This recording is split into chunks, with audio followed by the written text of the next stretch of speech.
Hey, welcome to Caritas Querens. In this video series, I am recounting my own journey towards confident universalism. And just to briefly recap, I think a lot of it really started coming from a background where I was vehemently opposed to universalism. It started when I had a spiritual crisis and had great difficulty in resolving the idea of predestination, especially when it came to the damnation of the damned. And so I started, having a hard time relating to God and just saw this as a contradiction within my understanding of the faith. Then began to read about universalism at some point and began to see that it was really a viable, not only viable, but feasible and really that there were robust, compelling arguments in favor of it. And that it was desirable, that if only it were true, it would eliminate those inconsistencies that I saw in, for instance, the idea of damnation and election and predestination. From there, as a Catholic, I struggled and wrestled with, can I, as a Catholic, embrace this? Can I be faithful to the Church, which teaches that there is hell and that it's endless? Can I also believe that all people get to heaven? And I saw, yes, I found at least four ways that one could harmonize eternal salvation and the teaching of endless hell. But more importantly, I eventually began to see that not only can they be harmonized, but in a sense they must be harmonized. That without universalism, endless hell doesn't quite make sense. But vice versa, without endless hell, universalism doesn't make complete, perfect sense. There's something lacking. So in other words, I began to see not only can I harmonize them, but I began to see a kind of urgency, a kind of I don't know what the word is, exigency. I began to see that they must be harmonized. That like the old song, you can't have one without the other.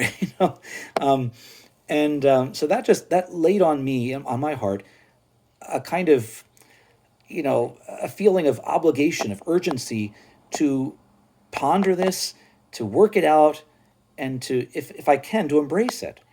But I have to say, I mean, in some ways, I think I'm still in this last stage, which I'm calling kind of the fifth stage here. I'm still kind of in this last stage of, I don't know, for lack of better words, it's like a leap of faith. It's like, you know, what kind of sparked this whole video series was somebody left a great comment, and I have to say I really admire the bravery of the person to mention, their own experience. They said that they are a hopeful universalist, but they sometimes have paralyzing fear that they might be wrong, and I can relate.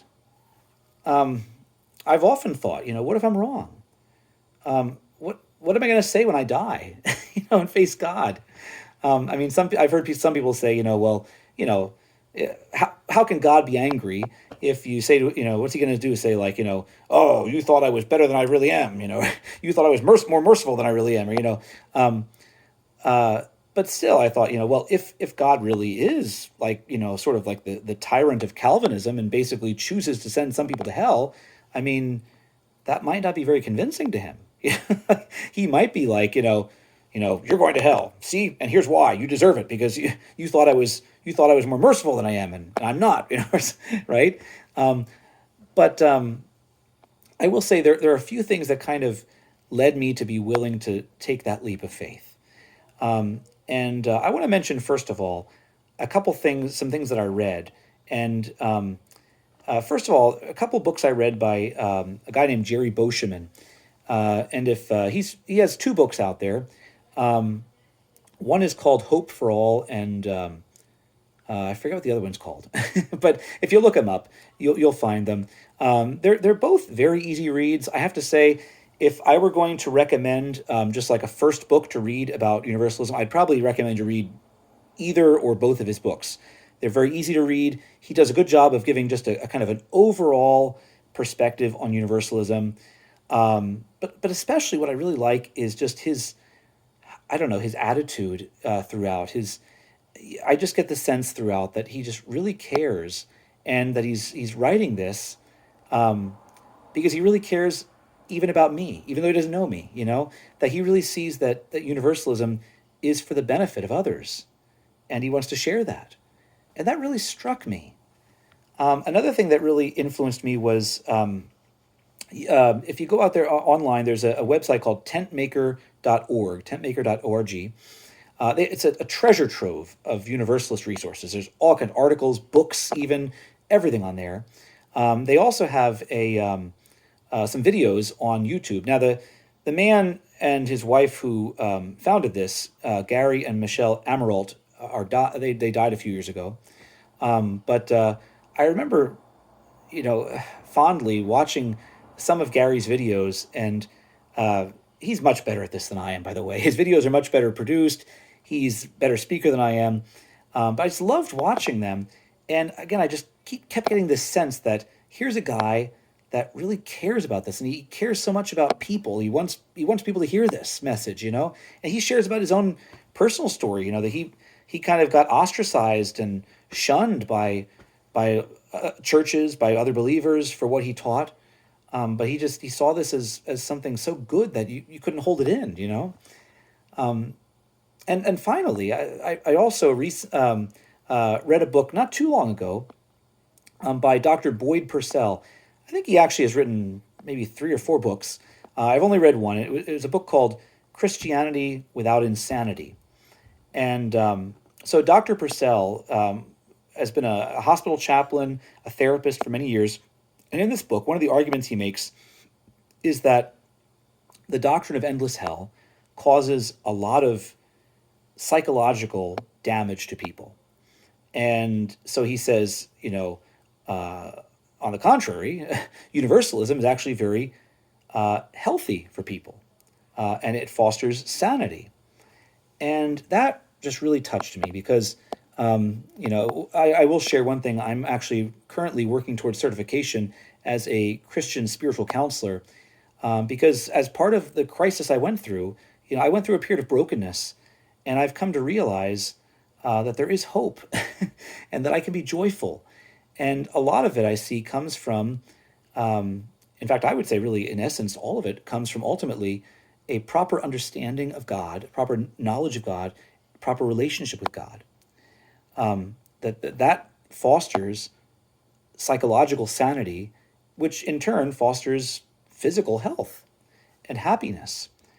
And Dr. Purcell's emphasis on this and his insistence on this and his concern about the well-being of others and especially the sanity of others really struck me.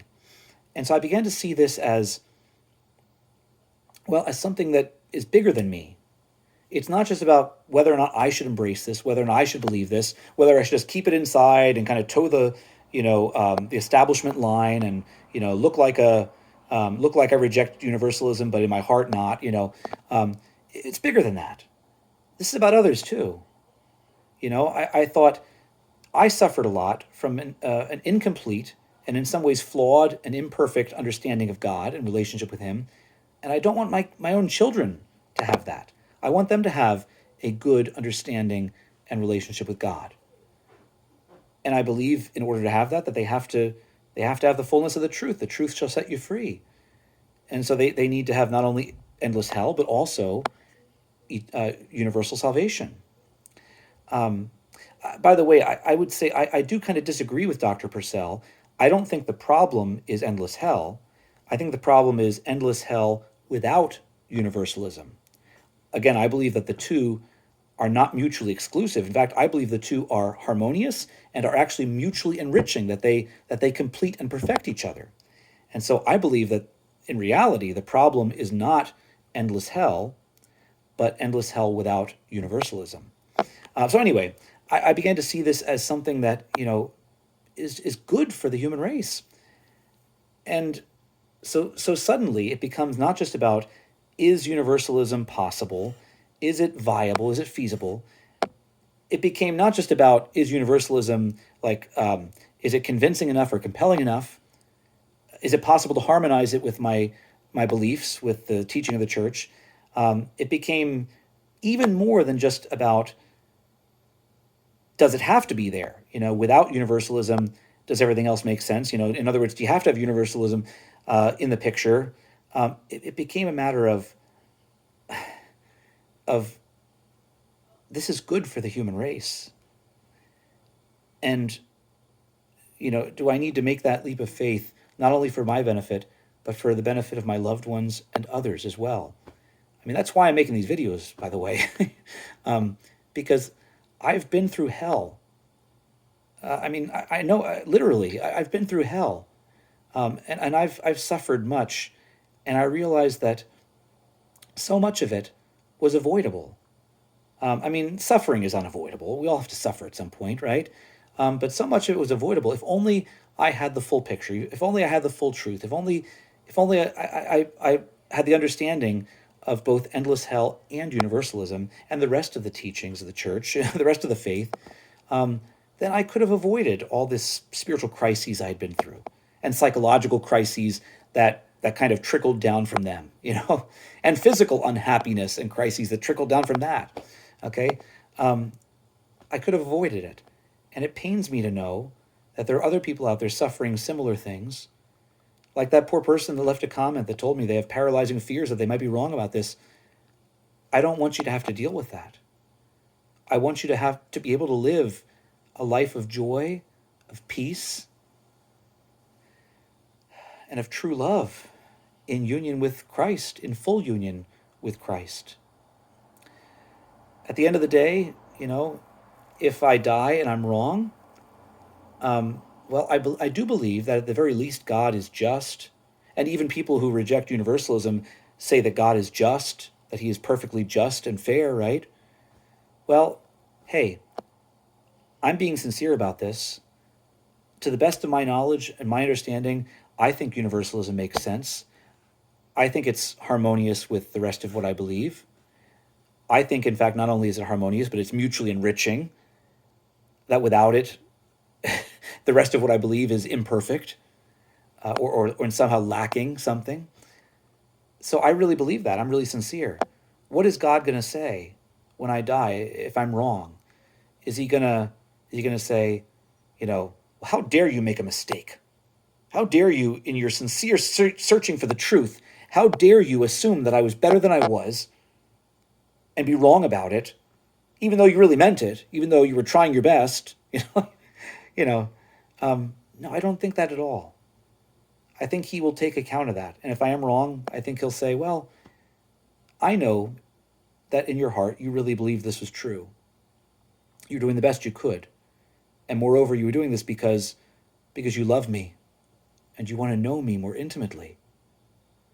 And you want to have an understanding of the faith, of all things, even of eschatology, even of death, of judgment, of heaven and hell, that I sought to have an understanding of that in union with a great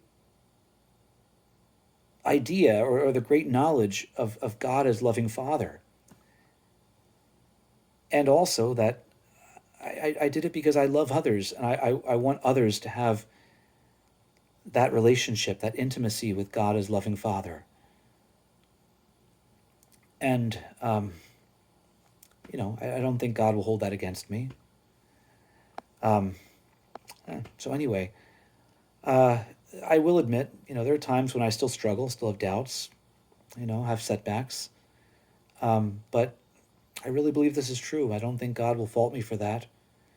And even if I'm wrong, hopefully I'll benefit others too.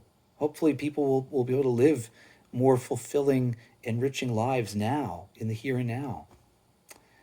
So that's that. That's not exactly all. I will make one more video just kind of wrapping this up and sharing, just in conclusion, some concluding thoughts, I guess, but also how can you respond to this, Until next time, thanks for watching, and adios.